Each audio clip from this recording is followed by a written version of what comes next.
గతంలో 2014 ఎలక్షన్స్ ముందు బాబు గారు ఏం చెప్పారు, 2024 ఎలక్షన్స్ గెలిచిన తర్వాత బాబు గారు ఏం చెప్పారో ఒకసారి చూడండి.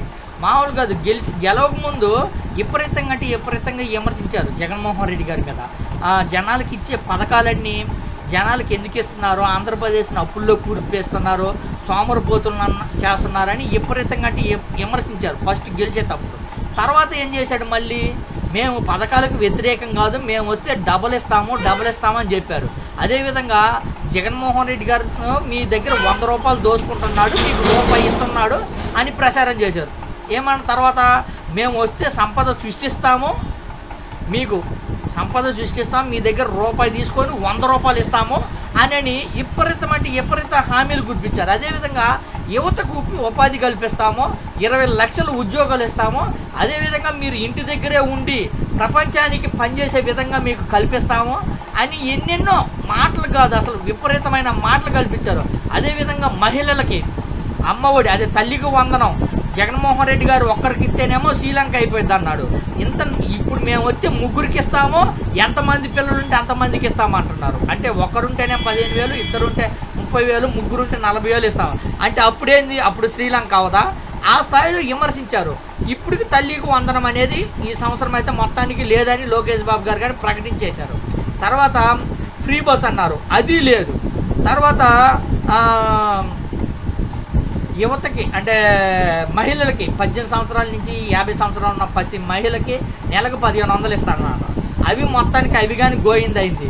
మొత్తానికి మొన్న అయితే బాబు గారు ఏం చెప్తున్నారు అసెంబ్లీలో, హామీలు చూస్తుంటే భయమేస్తుంది అని అన్నారు.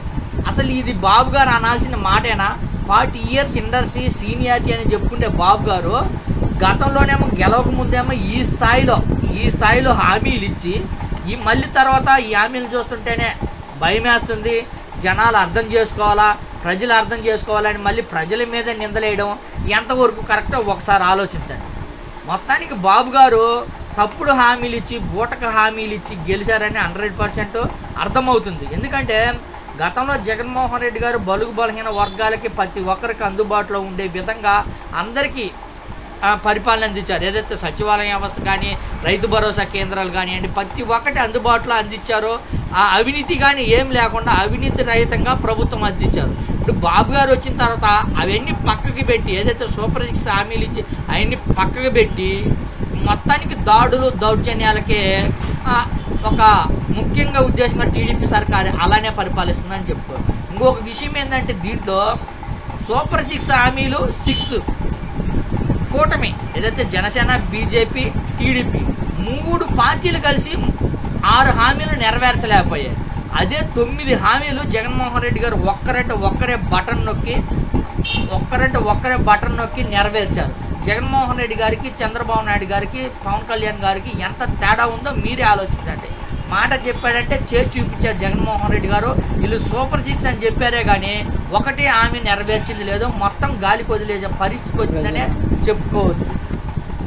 దీన్ని గతంలో ఈ స్థాయిలో విమర్శించారు. ఇప్పుడు ప్రజలు కానీ దీన్ని తీవ్ర స్థాయిలో విమర్శించాలా, తీవ్ర స్థాయిలో వ్యతిరేకించాలి. ఎందుకంటే చెప్తున్నా, గతంలో జగన్మోహన్ రెడ్డి గారు ఇస్తేనేమో అయిందన్నారు. ఇప్పుడు వీళ్ళు ఇవ్వకపోవడం, పైపెచ్చి జగన్మోహన్ రెడ్డి గారి మీద నిందలేయడం ఎంత దారుణమో చూడు. ప్రతి ఒక్కరూ ఏదైతే హామీలు ఇచ్చారో ఆ హామీలు ఖచ్చితంగా నెరవేర్చాలని ప్రతి ఒక్కరూ డిమాండ్ చేయాలి. ఏదైతే సూపర్ 6 హామీలు ఇచ్చారు కదా, అవి ఒక్కటి ఖచ్చితంగా నెరవేర్చాలా, ఎన్ని హామీలు నెరవేర్చాలని ప్రజలందరూ డిమాండ్ చేయాలన్న నా కోరికగానే అదే. ప్రజలందరూ తిరగబడి ఏదైతే హామీలు ఇచ్చారో హామీలు నెరవేర్చే విధంగా నెరవేర్చాలా ఖచ్చితంగానే డిమాండ్ చేయాలి.